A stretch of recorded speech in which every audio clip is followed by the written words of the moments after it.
I'm George Galloway, and I present Kalima Horra on Mayadeen television. Here we are in London. I speak my words freely, either in Parliament, on television, here on the streets of London. Kalima Horra means free word. That's what I speak. So Kalima Horra is a two-way conversation. Check it out on Mayadeen television. Welcome to Kalima Horra with me, George Galloway, on Mayadeen television, coming to you from London, but addressing a subject that matters to the entire world, namely the continued incarceration in the time of a pandemic of Julian Assange, the truth teller, the whistleblower, the world's most famous publisher. 8 years now, Julian Assange has been effectively under lock and key, for most of it in the Ecuador embassy, with the best of the British police gathered outside should he try to come out for a breather. But for more than 1 year, Julian Assange has been under effectively solitary confinement in Britain's Guantanamo Bay, otherwise known as Belmarsh Maximum Security Prison, where he rubs shoulders, or he would do if he was allowed out of his cell, with some of the world's most notorious terrorists and mass murderers, sex criminals, the worst of Britain's prison population, and all for being a man who published documents which the powerful in the world did not want the world to read. From my point of view, he should be sitting with a Nobel laureate around his neck. Instead, he is yoked in prison garb inside Belmarsh prison. We're asking today, why has Britain continued to insist on incarceration in Belmarsh when, with an electronic tag and a policeman or two outside, he could be spending the time, now extended until September, before the final hearing of his extradition proceedings, where the United States seeks to ship him across the Atlantic to face what is potentially 170 years in the injustice system of the United States. It's a difficult question to answer, but I've assembled my usual audience of distinguished experts, plus the enthusiastic amateur that is me. Now, David Lawley Wakelin is my favourite anti-war campaigner. He's the man that disrupted Tony Blair's testimony to the Chilcot inquiry and called him a war criminal with perfect timing, just as the police dragged him away. But he's also a distinguished documentary filmmaker. David, welcome to Kalima Horra. How would you begin to answer that question? Why is Britain being so vindictive in its persecution of Julian Assange? Well, I think you can only imagine that it's because we're still very much a poodle to America, to Trump's, or the CIA in effect. It seems to be the secret services have a overpowerful world. They don't respect the International Criminal Court. They don't respect human rights. They don't respect the United Nations at all. In fact, you know, as we heard, the United Nations have said that Assange has even been tortured inside his solitary confinement and on remand, not even charged or brought to court yet for a ridiculous period of time. The average time someone is on remand is apparently 14 days normally. So why are we in this situation? Why are we following America down this road of lawlessness, effectively? Unless you have a rule of law throughout the world to follow, human rights and so on, what chance has any other journalist got in future? Well, they're always talking about this rules-based order whilst acting in a way that shreds all rules. You've mentioned the statements of the United Nations repeatedly on this subject, but there's some new scholarship.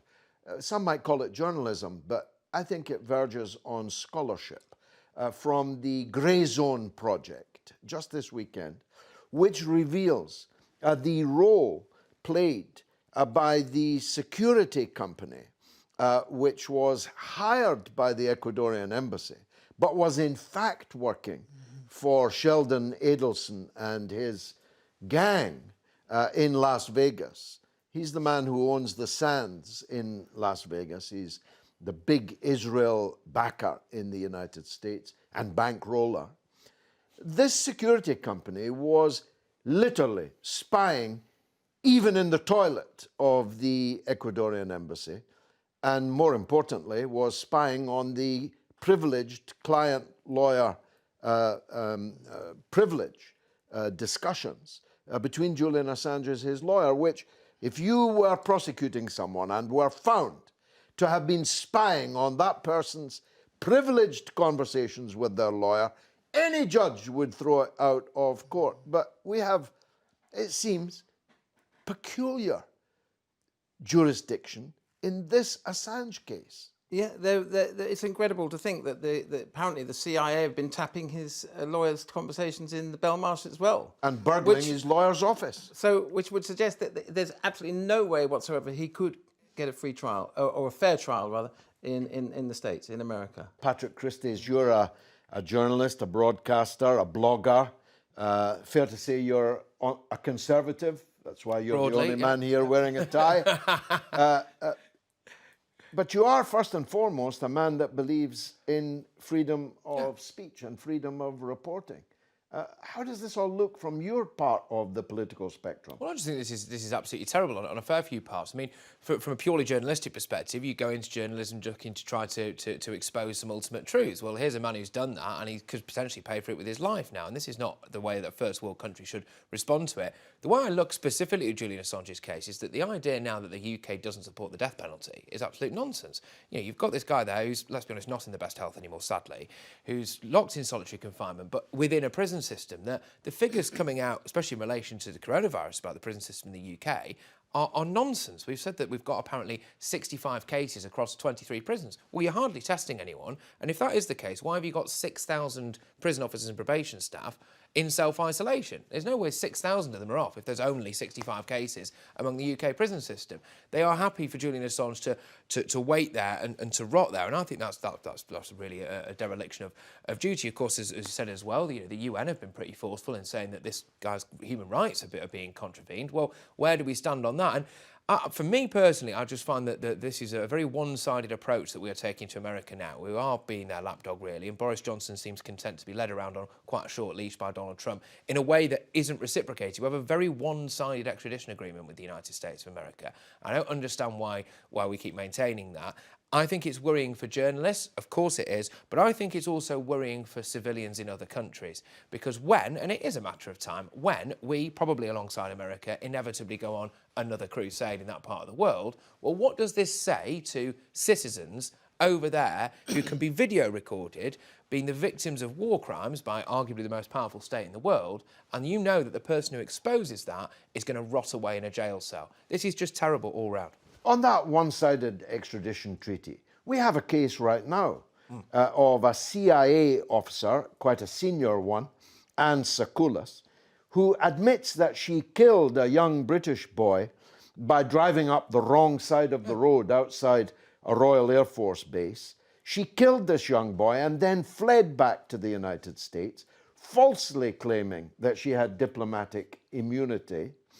And the United States will not send her back to face a British courtroom. This is it. This is it. And so there's that, right? But there's also the case of what side of history do we want to be on? And what kind of credibility do we have as a nation? We like to be the world's policeman, or certainly one of them, and we like to talk up our case for democracy, our case for human rights, this shining light in an otherwise dark abyss that the world is. Well, hang on a minute. You've got a guy here who has exposed war crimes, really, and we are now on the side, apparently, of the people who essentially did the war crimes. Kevin Dooley, you know about the British prison system. You work with offenders and convicts and ex-convicts, but you're also a social scientist that understands the psyche of what happens to a man that's been 8 years under lock and key, and more than 1 year of that in Belmarsh. From your standpoint, what is all this likely to have done to Julian Assange already? He's done a lot of time, not only in prison but in the embassy. So the psychological impact on him would be going into prison originally would be a culture shock for him. However, you've got to understand who we're dealing with. We're dealing with a man who's passionate, who's profound, who emotionally and mentally likes discussing ideas, likes to express himself. He's a creative, he's an artist, he's a journalist, he's a communicator. That's been robbed, that's been taken from him. Who he is has been robbed of him, you know. And if he's left in isolation, which he is, and especially with COVID-19 pandemic in prisons, which is just about to explode, yeah, and we're only at the beginning. He's in, they say 23 half hours a day, 24 hours. It's probably 24 because they don't have the staff in Belmarsh prison at the moment to get people out every day for showers, for their health and hygiene. There's bad sanitation as well. So like I said, he's spending a lot of time on his own, banged up, yeah, and he'll start to regress within himself, and he might not have a mirror in there, so he hasn't even seen his face for weeks and months. I was in solitary confinement for 3 months with no windows. The light was on 24 hours a day. I had a pair of shorts, no radio, no booking material. It will impact mentally and emotionally. He will need to rebuild his life. He's been traumatised, he's been tortured, punished, cruel, inhuman. What's happened to him is inhuman, cruel, degradation. Well, that was extremely powerful, and I'm grateful to you for doing that. It's worth making this point, isn't it? That he's not convicted. He's on remand. As David said, the average remand is 14 days. Have you ever known of a man to be banged up in such a prison for such a long time, in such truly unprecedented circumstances of a pandemic, on remand? Yeah. The longest remand in Scotland, you can only do 3 months, 110 days. It's called a petition, and the prosecution has got to prepare your paperwork for court, whether it be the Sheriff Court in Scotland or the High Court. In England, I don't think they have a statute of limitation. You mentioned 14 days. I've never known anyone that's the average. That's the average. But like so, most people are remanded longer than that. And in Scotland, if you don't get to court in 3 months, 110 days, you can give you another 110 days, but there's no more after that. So you've got 6 months to do remand, innocent before proven guilty. So you're in prison. Well, that is, of course, our pretense, David, isn't it? Innocent until proven guilty. Therefore, Julian Assange is an innocent man undergoing what Kevin just peerlessly described to us. Yes, he's been taken away all human rights that any reasonable human being living in this country would expect for reporting the war crimes of nations in war, and as you said, the killing of other innocent journalists. It's just extraordinary that, again, as I say, I find it most disturbing that when the United Nations, which is the world body brought after the Second World War, it suggests that he's being psychologically tortured in a West European nation state as England, and yet this doesn't even make the 9 o'clock news on our BBC. Which kind of dictatorship are we in here? It's because of programs like this, which talk truth to power, which is what we're doing here today, that's the most important thing we have to keep doing for people like Assange, who are heroes, who, as you say, sadly, mentally disturbed, psychologically damaged for the rest of his life, undoubtedly. If this was happening in China or North Korea to an Australian publisher, it would be one of the most important stories in the world. Let's take a view, because I did mention that Julian is not, of course, American. He's not British. He's not actually accused of committing any crime in Britain, yet he's being held here. He's never been in the United States, but he's on his way there, if they can pull it off, to 170 years in prison. He is, in fact, an Australian. So what's the Australian perspective on all of this? Let's hear from Jeremy Beck, who is the state chairman of the Australian Citizens Party. I'm Jeremy Beck from the Australian Citizens Party. I'm part of the national executive in our party. We're federally registered in Australia. And we've had a big concern about Julian Assange. He is an Australian citizen. And we've been calling him to come home and calling our government to take action so that he can come home, because he really has not committed any crime at all. He should be considered an Australian national hero for all the crimes that he's exposed in the military-industrial complex and the banks. The Australian government's doing nothing to demand the repatriation of their citizen Julian Assange. Why do you think that is? You should really be asking them, but we've got a pretty good idea. I think the Australian government is very tied to the military-industrial complex through the City of London and the Wall Street banks and all the arms companies. And of course, Julian Assange has exposed all this apparatus. So the Australian government really doesn't want to know much about this, and they're going along with the whole agenda. So it's a big concern to us, because we've been told a pack of lies, for example, getting into the Iraq war, weapons of mass destruction that didn't exist. And so many lies we've been told. So the Australian government really has a lot to answer. Patrick, that's the long and the short of it, isn't it? You alluded to it in your earlier contribution. Australia's doing nothing because it too is a poodle of the United States. Now, it would be one thing to be a poodle of President Jack Kennedy, but Donald Trump? I think this is the risk, and I know that you know it's something that is being spoken about a lot as well, which is, you know, the risk for future potential military engagement as well, especially as goodness knows popularity ratings and the economy over there in America tanks. So I would have thought that there's every chance that there's something around the corner. And so if that is the case, then what precedent does this set for journalists who are now, I think, with the various online resources that we've got, in a better position than ever to expose, well, just wrongdoings, basically, criminal, deadly wrongdoings on a mass scale, in a way that we unfortunately, were not able to do at the time, say, in Vietnam or something like that. We can do that now. Well, what message does this send to people out there? Well, if you do that, and if, you know, your son or daughter gets sent off to fight for your country in a war somewhere far away, and something bad happens to them, well, then I'm very sorry, but the government's priority is essentially sending another truckload of soldiers out there to die, as opposed to actually adhering to common international law and guidelines when it comes to freedom of the press. We do, and you alluded to this earlier, George, you know. Yes, I mean, it's a very good point you make. There's never, in theory, been a better time to be a journalist.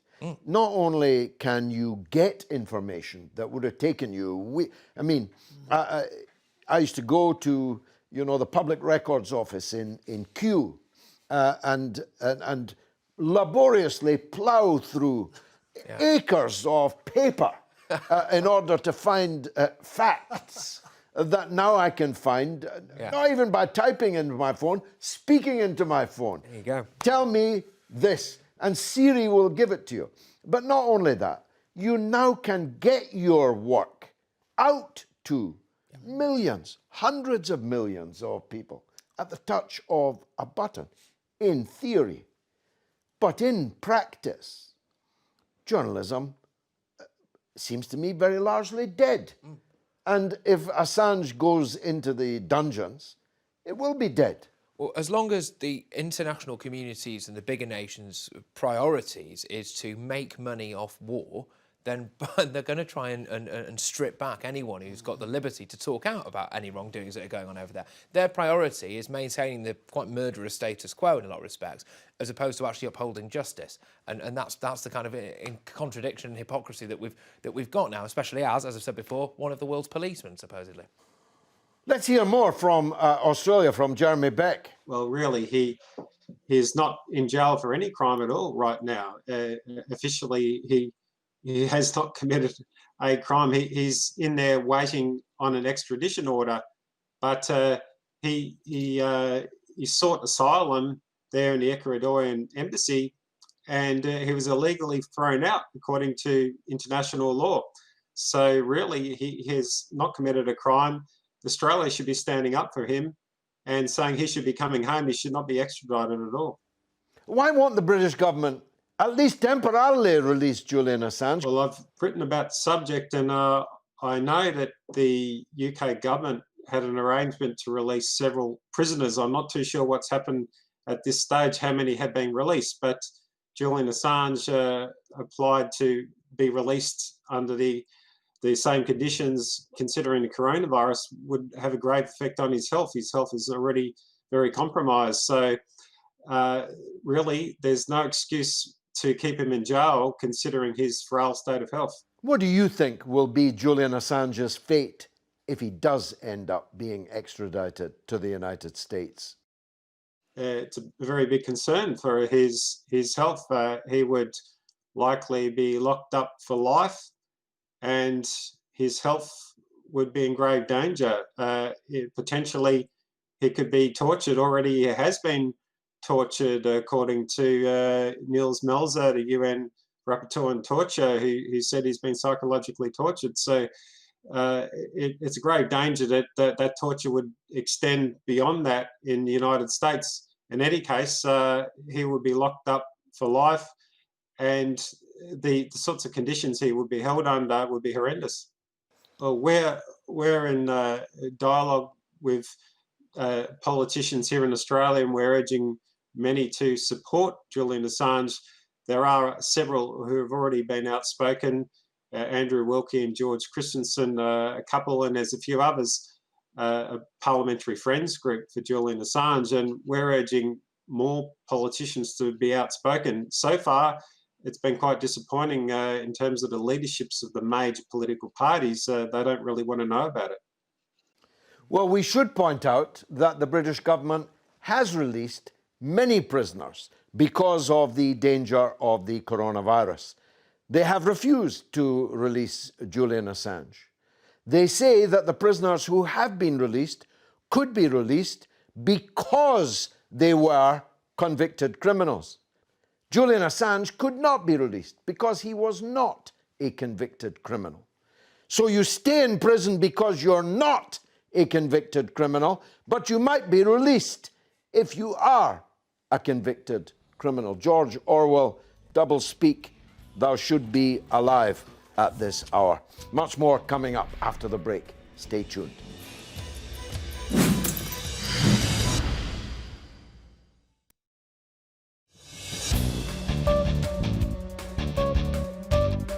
You're watching Kalima Horra on Mayadeen Television with me, George Galloway, coming from London, but talking about truly a globally important citizen.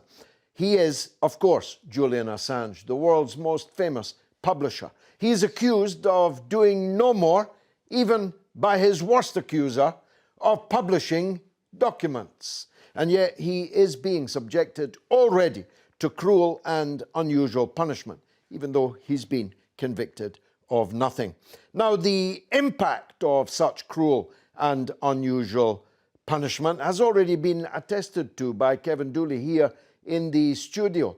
Dr. Tom Pearce is a psychiatrist. He had more to say about what this is likely doing to the publisher, Julian Assange.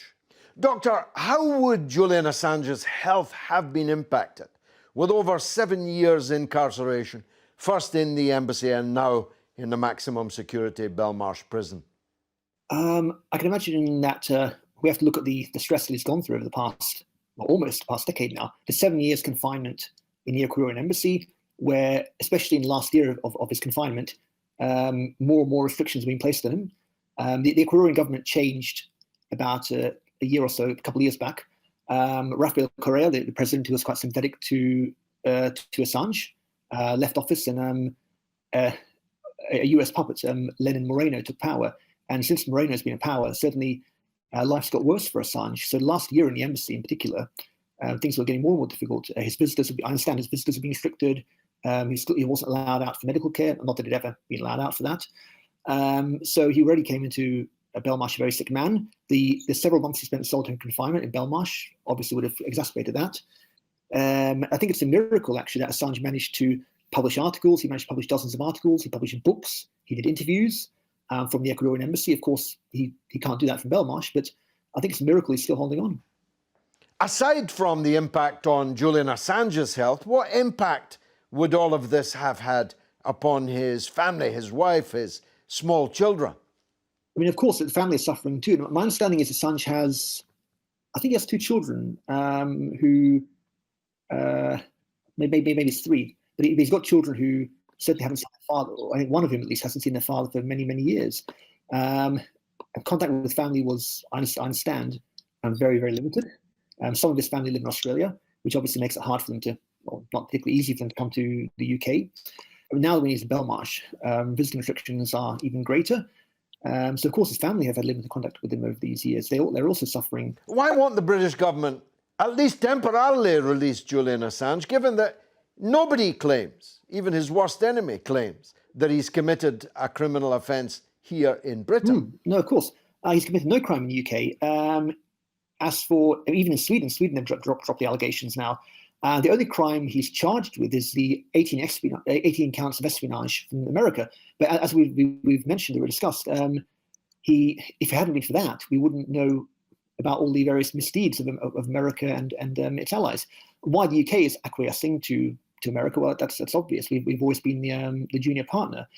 So the UK isn't going to step out of line from what America says. What do you think will be Julian Assange's fate if he does end up being extradited to the United States? Well, based on the 18 or so charges that Julian is charged with, I mean, he could face up to 175 years in a supermax, a high security American prison. So basically, it's a life sentence, or you could say death sentence, because let's be honest, he's going to disappear down a black hole, and he'll never heard of again. I mean, I wouldn't be surprised if he's one of those people who meets an accident in an American prison, as can happen. So essentially, it'll be death sentence for him. It will be not only for him, it would be terrible for his family. It would also be terrible for journalism. This would be a massive strike against journalism across the whole world. It would be sending a message to all journalists saying that if you oppose the powers that be, if you oppose the rich and powerful, the elites, if you oppose any government's wrongdoing, then you could potentially face the same fate.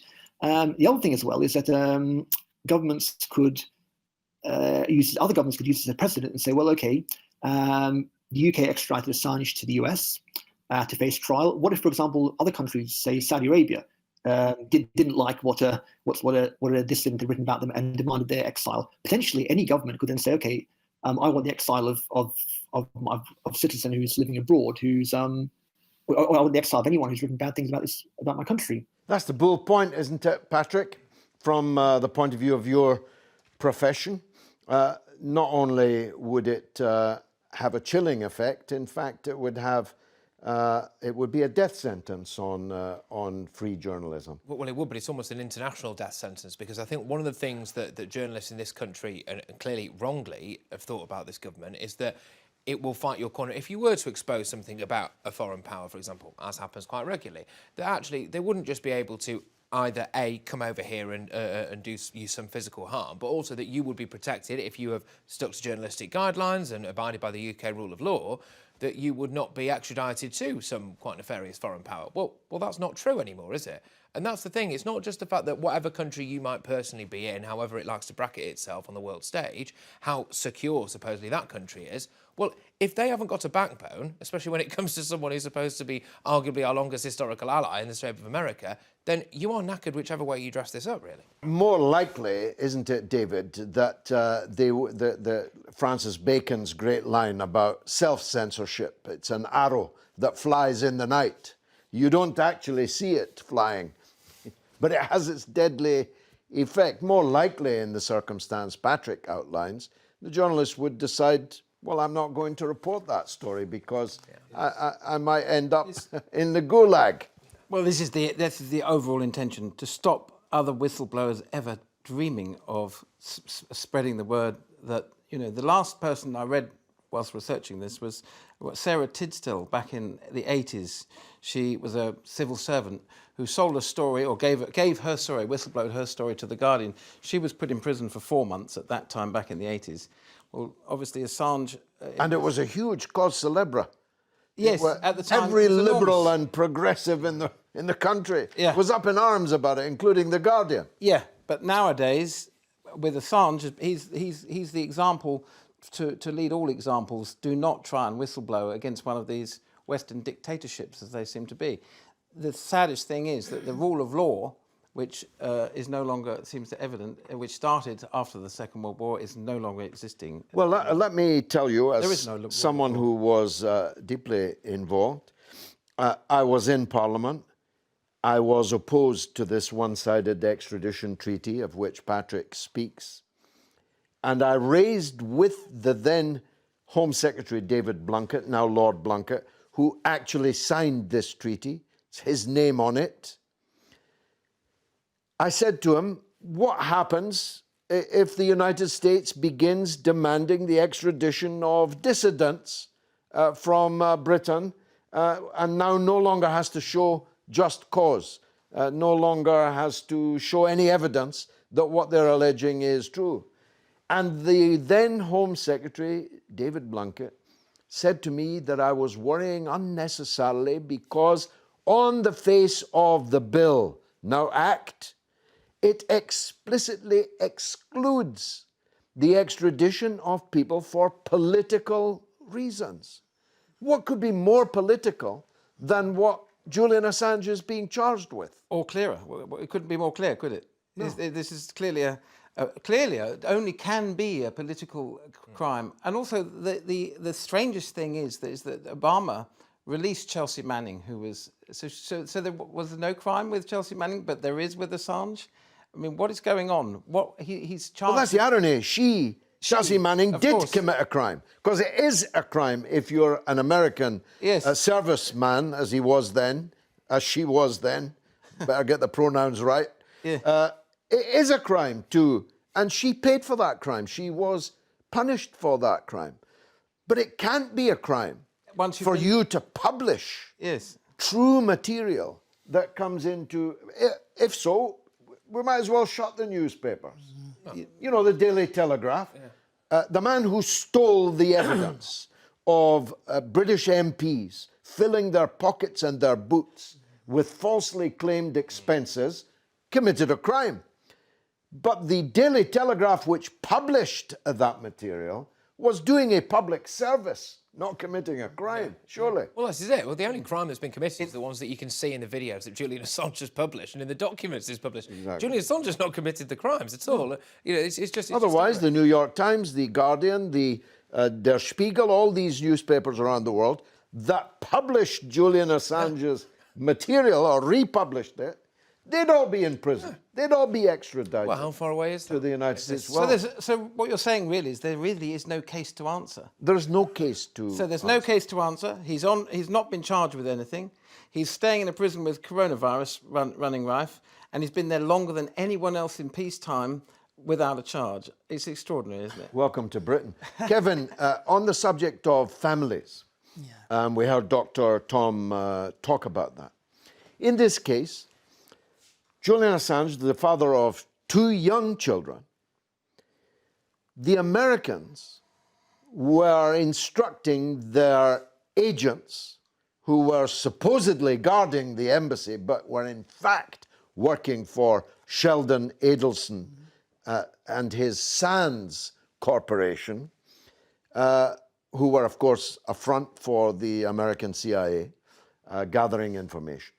The children's nappies were being combed, if you'll forgive the imagery, for DNA to establish their relationship to Julian Assange so that his children and their mother could be used as leverage against Assange. It doesn't get much lower than that, does it? Or much more dirty than that, literally, metaphorically. Again, regarding his children and his family, and this is impacting on his health as well. If he's in Belmarsh, I think it's 1 year nearly. It's more than 1 year 18th now. of May or something like that. So that means he'll be getting the normal visits, which is about every 2 weeks. So it's either 2 hours or 4 hours every 2 weeks. So you maybe get 8 hours a month. Except now with the virus. Yeah, the virus. There's it's no, not seen anyone. there's no visitation. But even with normal visitations, he will see his family for between 3 and 4 days a year. Let's just Even in normal a time. normal thing. He will not be near his family. Unbelievable. Let's hear from Nozomi Hayase in San Francisco in the United States. She's an essayist and a columnist, but also a psychologist. We've got lots of psychology for you today because the psychological impact of all this, and not just on Julian Assange, is really quite considerable. Nozomi, the US refuses to cooperate with the government of the United Kingdom over the extradition demand of Anne Sakulas, who admits that she killed a British teenager whilst driving on the wrong side of the road outside an American intelligence station in Britain. Given that, why are the British cooperating so fully with the United States demand for the extradition of Julian Assange? To me, this is a clear indication that the British government lost its own judicial independence. They became subservient to the US interest. They are simply following the order of the US empire. And this is shown how the UK court treated Assange during the extradition hearing in February. British court had been treating him like a terrorist. The British judge has been very cruel in the treatment of Assange. Judge Vanessa Ballister, she rejected the bail application of his temporary release, stating that no cases of COVID-19 having been confirmed in Belmarsh prison. And this judge doesn't care about justice, acting as if she's just reading scripts that are already written by the US government. Moreover, I want to emphasize one other thing, which is the US influence over UK judicial system is also seen in the way that the extradition treaty works. In February, the UK opposition leader Jeremy Corbyn challenged the Prime Minister in the House of Commons by raising the issue of the US extradition request for Assange. Then Corbyn argued how the extradition treaty between the US and the UK is unbalanced. And Boris Johnson even agreed with Corbyn on this. What do you think will be Julian Assange's fate if he does end up being extradited to the United States?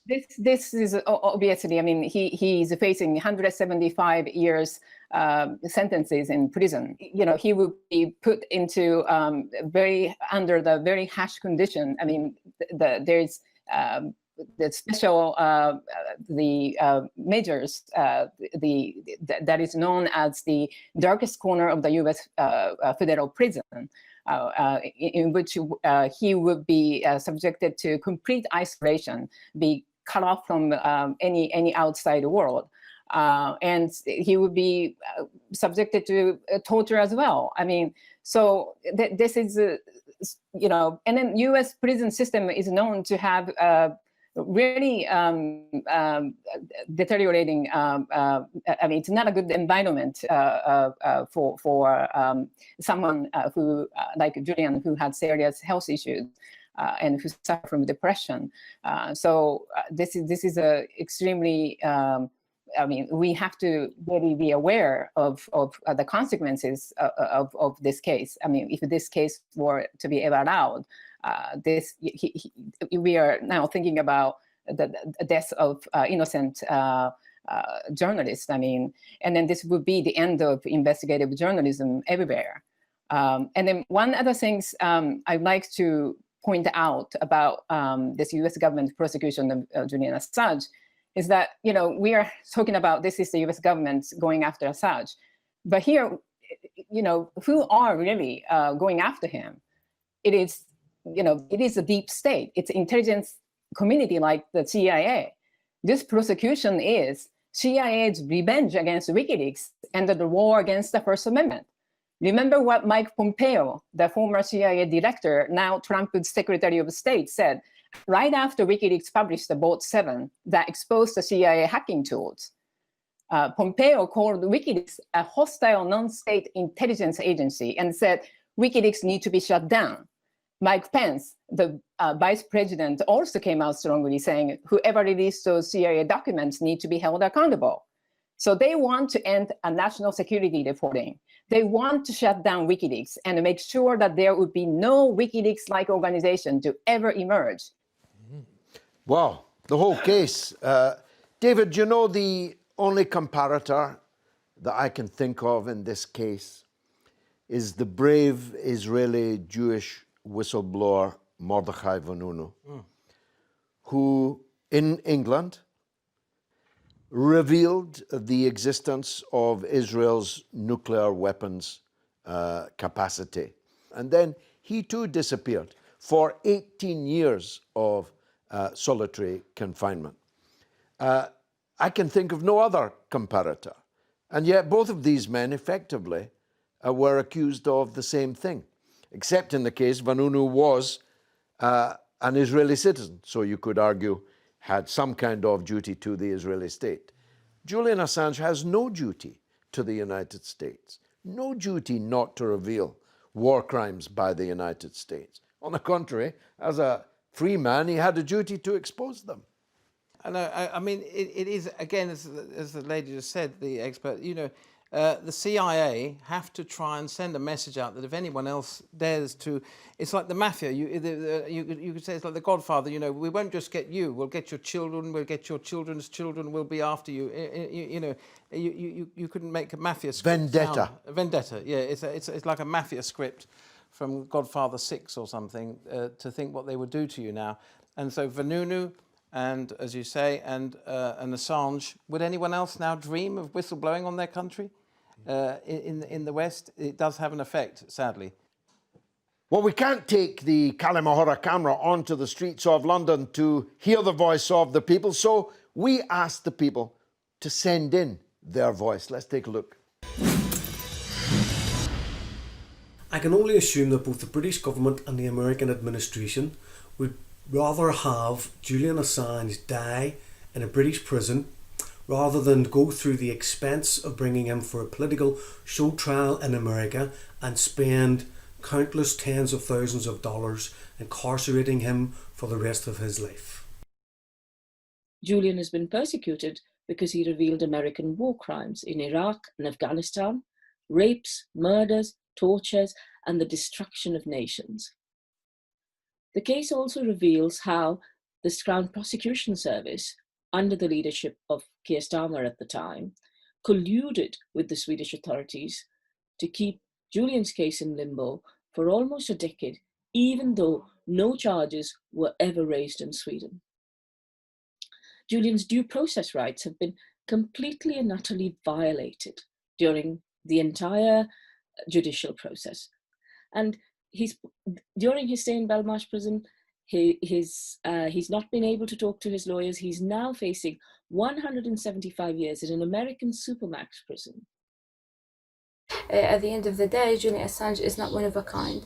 There are many prisoners of conscience need international support in light of these difficult conditions. Shadi Habash, on the 1st of May of this year, has died in Egyptian prisons after making a video mocking the Egyptian president. Also on the 24th of April, Abdullah El-Hamid died in Saudi prisons while serving his sentence for his activism. Also since last August till today, Mais Abu Ghosh, a Palestinian journalist, is still facing physical and mental torture in the Israeli occupation jails. I think that Amnesty International, journalism organizations, human rights organizations, and of course the public opinion should take serious actions to defend these people's rights. Hello, George. Yes, in my opinion, the reason that Julian Assange is still being held as a state hostage is purely because the elite want to send a message to anyone else who wants to expose war crimes that this will not be tolerated. But they will shoot themselves in the foot because many of us and many more are starting to wake up and We will not stop until Julian Assange is free. We will not stop. We will not stop. Free Julian Assange, or we will free him.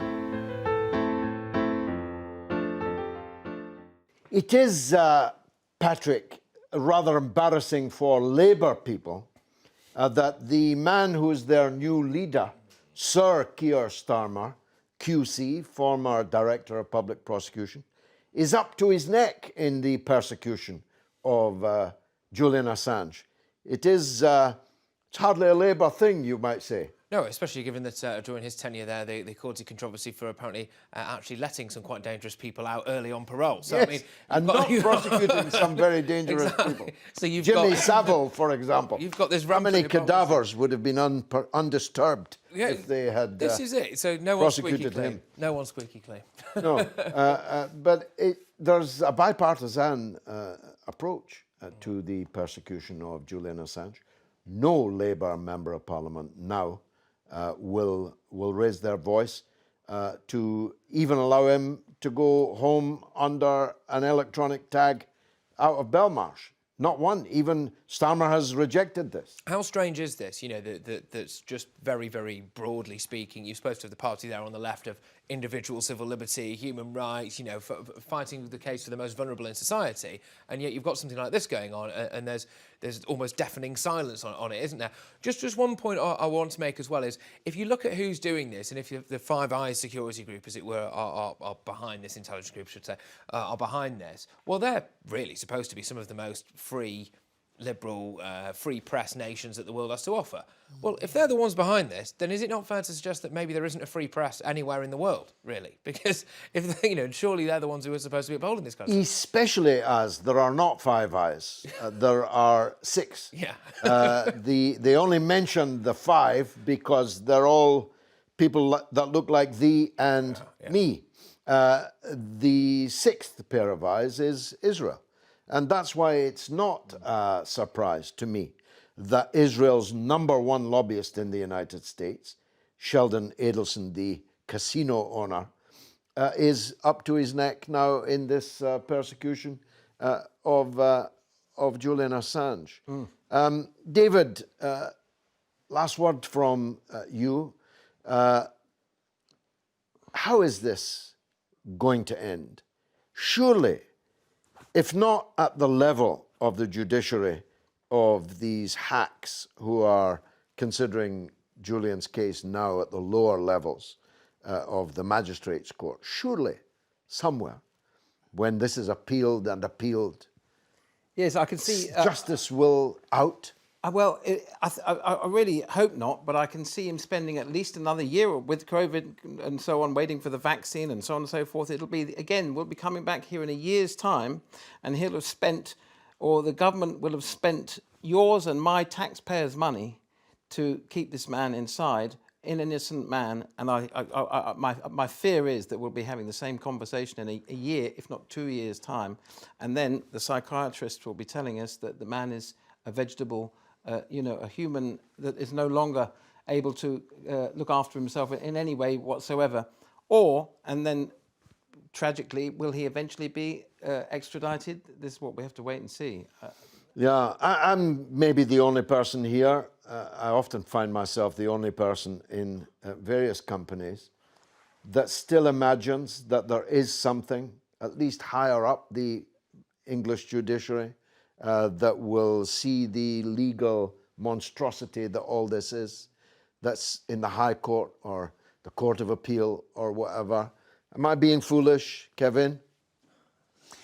I don't know you're being foolish, you're being hopeful, but this is about controlling information on a massive scale. We're not talking about just journalists, we're talking about people who can upload information to YouTube.